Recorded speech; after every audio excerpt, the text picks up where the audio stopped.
Praise the lord. Vijayawada పరిసర ప్రాంత ప్రజలందరికీ గొప్ప శుభవార్త. పాల్ పృథ్వీ మినిస్ట్రీస్ వారి సారథ్యంలో ప్రతి నెల మొదటి మంగళవారం ఉదయం 9 గంటలకు పరిశుద్ధాత్మ తైలాభిషేక స్వస్థత ఆరాధన జరుగుతుంది. కానీ ఈ నెలలో ప్రత్యేకముగా క్రిస్మస్ ఆరాధన జరిగించుట కొరకు నిర్ణయించడం జరిగింది. డిసెంబర్ 3వ తేదీ ఉదయం 9 గంటలకు ఈ ప్రత్యేకమైన ఆరాధన ప్రారంభమవుతుంది. స్థలం మేరీ స్టెల్లా ఇండోర్ స్టేడియం. మిమ్మల్ని అందరినీ ప్రేమతో ఆహ్వానిస్తున్నాం. ఈ ఆరాధనలో క్రిస్మస్ సందేశాన్ని పరిశుద్ధాత్మ దేవుడు మాట్లాడబోతున్నాడు. ఇప్పటికే వేలాది మంది ప్రజలు పాల్గొని అనేకులు స్వస్థత పొందుకున్నారు, మేలులు పొందుకున్నారు. మీరును కూడా వచ్చి బలమైన కార్యాలు పొందుకోవాలని ప్రేమతో ఆహ్వానిస్తున్నాం.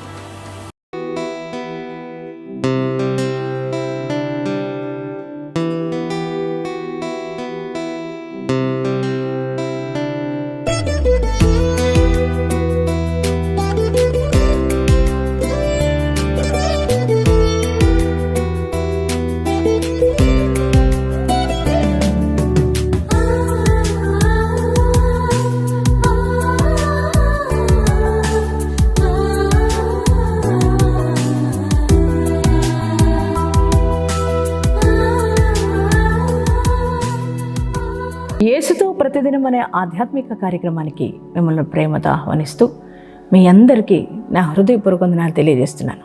దేవుని బిడ్డలారా, మరి ఉదయకాలం లేవగానే ప్రార్థించి దేవుని యొక్క వాక్యాన్ని చదివి ఉన్నారు కదా. అలాగే మరి నీ కుటుంబంలో, నీ జీవితంలో ఒకవేళ నీ పరిస్థితులన్నీ కూడా ఈ రోజున అస్తవ్యస్తమైపోయి ఉన్నాయేమో కదండి. ఒకవేళ నీకున్న సమస్య నిన్ను వేధిస్తుందా? ఈ రోజున నీ కుటుంబంలో ఉన్న శోధన నిన్ను బాధపరుస్తుందా? ఈరోజు నీ పరిస్థితులు ఎలా ఉన్నాయో కదా. దేవుని బిడ్డలారా, ఈరోజు కృంగిపోయిన స్థితిలో, ఒకవేళ వేదనకరమైన పరిస్థితుల్లో, ఒకవేళ ఏ ఆదరణ లేక మరి నలిగిపోతున్న పరిస్థితుల్లో మీరు ఉన్నారేమో. కానీ ప్రతి ఉదయం దేవుడు నీతో మాట్లాడుతున్నాడు కదా. ఆయన ఇచ్చే మాట నిన్నెంతగానో ధైర్యపరుస్తుంది కదా. అవునండి, మన దేవుడు మనకున్నాడు. మనం భయపడవలసిన అవసరం లేదు, దిగులు చెందవలసిన అవసరం లేదు. ఆయన మనతో మాట్లాడే దేవుడు అండి, మనల్ని బలపరిచే దేవుడు అండి. దేవుని బిడ్డలారా, మరి ఆయన మాట కోసం ఈ ఉదయకాలం ఎదురు చూస్తున్నారు కదా. మరి ఆయన నీకు శ్రేష్టమైన వాగ్దానాన్ని ఈ ఉదయకాలం అనుగ్రహించి ఉన్నారు. ఆ వాగ్దానం ఏమిటో చదువుకుందాం. కీర్తనల గ్రంథము 138వ అధ్యాయము 3వ వచనాన్ని చదువుకుందాం. నేను మొర్ర పెట్టిన దినమున నీవు నాకు ఉత్తరం ఇచ్చితివి, నా ప్రాణములో త్రాణ పుట్టించి నన్ను ధైర్యపరచితివి. Praise the lord. దేవుని బిడ్డలారా, ఇది వాగ్దానం కాదు, కానీ ఈ యొక్క మాట దావీదు తన యొక్క అనుభవపూర్వకంగా మాట్లాడుతున్నారు. ఆయన అంటున్నారు, ప్రభువా, నేను నీకు మొర్ర పెట్టాను, నువ్వు నా మొర్ర ఆలకించితివి, నా ప్రాణములో నువ్వు త్రాణ పుట్టించి నువ్వు నన్ను ధైర్యపరిచితివి అని మరి తన యొక్క అనుభవాన్ని దావీదు తెలియజేస్తున్నారు. దేవుని బిడ్డలారా, దావీదు జీవితంలో ఎన్నో పోరాటాలు, ఎన్నో శోధన, మరి అనునిత్యము కూడా శత్రువు తరుముచున్న పరిస్థితులు. దేవుని బిడ్డలారా, సొంత వారే తనను చంపాలని చూస్తున్న పరిస్థితులు. అటువంటి పరిస్థితుల్లో ఒక్కొక్కసారి ధైర్యాన్ని కోల్పోయేవాడు దావీదు.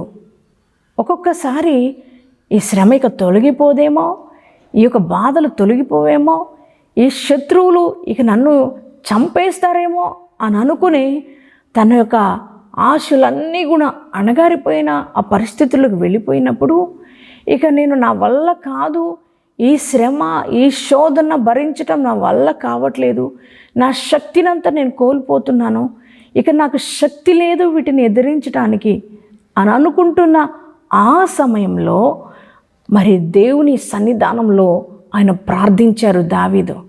దావీదు ప్రార్థించినప్పుడు దావీదు అంటున్న మాట, దేవుడు ఆయన మొర్ర ఆలకించి ఆయన అంటున్నాడు, నా ప్రాణములో త్రాణ పుట్టించావయ్యా, నన్ను నువ్వు ధైర్యపరిచావయ్యా అని దావీదు మాట్లాడుతున్నారు. దేవుని బిడ్డలారా, అవును, ఇక ప్రాణం సొమ్మసిల్లిపోయిన పరిస్థితి, ఇక నా వల్ల కాదనుకుంటున్న పరిస్థితి, ఇక నాకు శక్తికి మించిన సమస్యలు ఎదురవుతున్నాయి, నా వల్ల కావట్లేదయ్యా అనుకుంటున్న సమయంలో దేవుడు దావీదు దగ్గరికి వచ్చాడండి. దావీదు ప్రాణంలో త్రాణ పుట్టించాడు.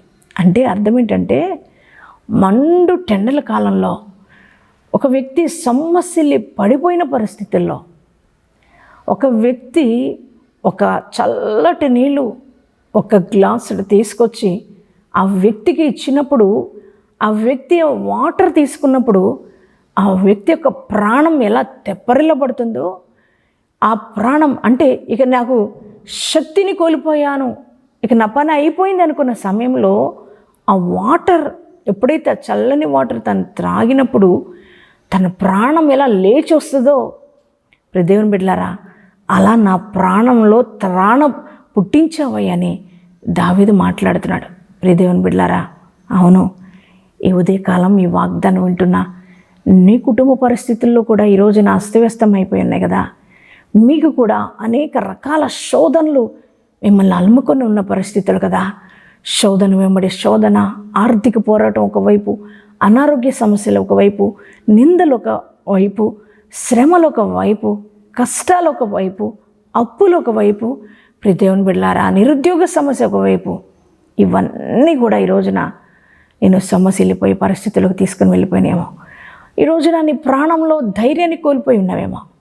ఇక నా వల్ల కావట్లేదయ్యా, ఇప్పుడు వరకు అంటే నేను ఎలాగోలాగా లాక్కొని వచ్చాను కానీ కుటుంబాన్ని, ఇక నా వల్ల కావట్లేదు, ఇక నాకు సాధ్యపడట్లేదు, నాకు శక్తి సరిపోవట్లేదు అని ఒకవేళ ఒక నిరాశలోకి, ఒక నిస్పృహలోనికి నువ్వు వెళ్ళిపోయావేమో. దేవుని బిడ్డలారా, ఈ రోజున నీ ప్రాణం కూడా సొమ్మసిల్లిపోయినట్లుందా? ఈ రోజున కూడా ధైర్యాన్ని కోల్పోయి ఉన్నావా? ఈరోజు ప్రభు మీతో మాట్లాడుతున్నారు. ఆయన మీ మొర్ర వినే దేవుడు. ఆయన సన్నిధానంలో నీకున్న సమస్యను బట్టి నువ్వు మొర్ర పెడితే ఆయన నీ మొర్ర వింటారు. దావీదు మొర్ర విన్నారు కదా. దావీదు మొర్ర విని ఆయనకున్న ప్రతి సమస్యలోంచి దేవుడు ఆయనకి విడుదలిచ్చి ఆయన ధైర్యపరిచాడు. ఈరోజు నీతో కూడా దేవుడు మాట్లాడుతున్నాడు. దావీదును బలపరిచిన దేవుడే, దావీదు ప్రాణంలో త్రాణ పుట్టించి ధైర్యం పరిచిన దేవుడే ఈరోజు మీతో కూడా మాట్లాడుతున్నాడు. నాన్న, మీ ప్రతికూలమైన పరిస్థితులు మిమ్మల్ని ఏమీ చేయవు. ఆర్థిక పోరాటాలు, అనారోగ్య పరిస్థితులు, నిందలు, వేదన, శ్రమ, ఇవి మిమ్మల్ని ఏమీ చేయవండి. మీరు కలిగి ఉన్న దేవుడు గొప్పవాడండి.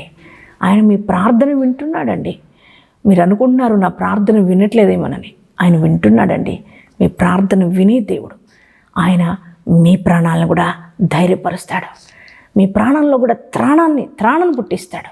ఆయన ధైర్యపరిచే దేవుడు ఉన్నాడు. అంటే నీ ప్రతికూలమైన ప్రతి పరిస్థితి మరి అనుకూలంగా మార్చబడుతుంది. నీ శ్రమ, వేదన, బాధ, ఆర్థిక పరిస్థితులు అన్నీ కూడా చక్కపరచబడుతున్నాయి. దేవుని బిడ్డలారా, కృంగిపోవద్దు. దేవుని మాటను బట్టి ధైర్యం తెచ్చుకోనండి. దేవుడు మీకున్నాడు. మరి ఎవరైతే ఈ వాగ్దానాన్ని మీరు రిసీవ్ చేసుకున్నారో మీ అందరి హృదయాల్లో ఈ వాగ్దానం నెరవేర్చబడును గాక. ప్రార్థన చేసుకుందామండి. పరిశుద్ధుడా, మహోన్నతులకు దేవానికి వందనాలు, స్తోత్రాలయ్యా. నా నీ ఉదయ కాలపు వేళ ప్రభువా, మీరు ఇచ్చిన శ్రేష్టమైన మాటను బట్టి నీకు వందనాలయ్యా. అవునయ్యా, మీరు మొర్ర వినే దేవుడివే అయ్యా. దావీదు మొర్ర విని తన ప్రాణంలో త్రాణ పుట్టించి ధైర్యపరిచిన గొప్ప దేవుడివి. ఇప్పుడు కూడా నువ్వు సజీవుడిగా ఉన్నావు తండ్రి. నాయన, ఇప్పుడు కూడా మా మొర్ర ఆలకించే దేవుడిగా ఉన్నావు. మా యొక్క ప్రభువా, నిజమే, ప్రతికూలమైన పరిస్థితులు ప్రతి వారి జీవితంలో ఎదురవుతున్నప్పుడు అయ్యా, సొమ్మసిల్లిపోయే పరిస్థితులు ఎదురవుతున్నాయి. ఒక్కొక్కసారి శ్రమను, బాధను, వస్తున్న కష్టాలను, అనారోగ్య పరిస్థితులను, ఆర్థిక ఇబ్బందులు తట్టుకోలేక నీ బిడ్డలు కూడా సొమ్మసిల్లిపోయిన అనుభవంలోనికి అయ్యా, నాయన కృంగిపోయిన పరిస్థితుల్లోనికి, నిరాశ నిస్పృహల్లోనికి నీ బిడ్డలు వెళ్ళిపోయి ఉన్నారేమో. అయ్యా, దావీదు అటువంటి పరిస్థితుల్లోకి వెళ్ళినప్పుడు తన ప్రాణంలో త్రాణ పుట్టించి దావీదు మొర్ర విని ధైర్యపరిచిన దేవుడు కదా. అయ్యా, నీ బిడ్డలను కూడా ధైర్యపరచు. ఈ ఉదయ కాలపు వేళ ప్రతి ఒక్కరిని దర్శించండి ప్రభువా. వారికున్న ప్రతికూలమైన ప్రతి పరిస్థితి అనుకూలంగా మార్చబడునుగాక. ప్రతి వ్యాధి, బాధ, శ్రమ, నింద, కష్టం, అనారోగ్య పరిస్థితులన్నీ కూడా తొలగిపోవునుగాక. తండ్రి నాయన, వారికున్న కోర్టు కేసుల్లో వారికి విజయం కలుగునుగాక. భూ సంబంధమైన సమస్యలు పరిష్కారం అగునుగాక. చెదిరిపోయిన కుటుంబాలు కట్టబడునుగాక. గర్భఫలం లేని పిల్లల గర్భాలు తెరవబడునుగాక. తండ్రి, సొంత గృహం లేక బాధపడుతున్న వారికి సొంత గృహాలు దయచేయబడునుగాక. తండ్రి నాయన సేవ చేసుకుంటున్న వారి సేవా జీవితం ఆశీర్వదించబడును గాక, వారి సంఘాలు దీవించబడును గాక. తండ్రి నాయన ఈరోజు మ్యారేజ్ డేస్, బర్త్డేస్ చేసుకుంటున్న ప్రతి వారి జీవితంలో నీ నూతన కృప వారికి అనుగ్రహించబడును గాక. అయ్యా నాయన నూతనమైన మేలుతో వారిని తృప్తిపరచమని ప్రార్థిస్తున్నాం ప్రభా. ఈ దినమంతా నాయన నీ ప్రజెన్స్ అయ్యా అందరితో ఉంచి నడిపించమని యేసు నామములో ప్రార్థిస్తున్నాం తండ్రి. ఆమేన్.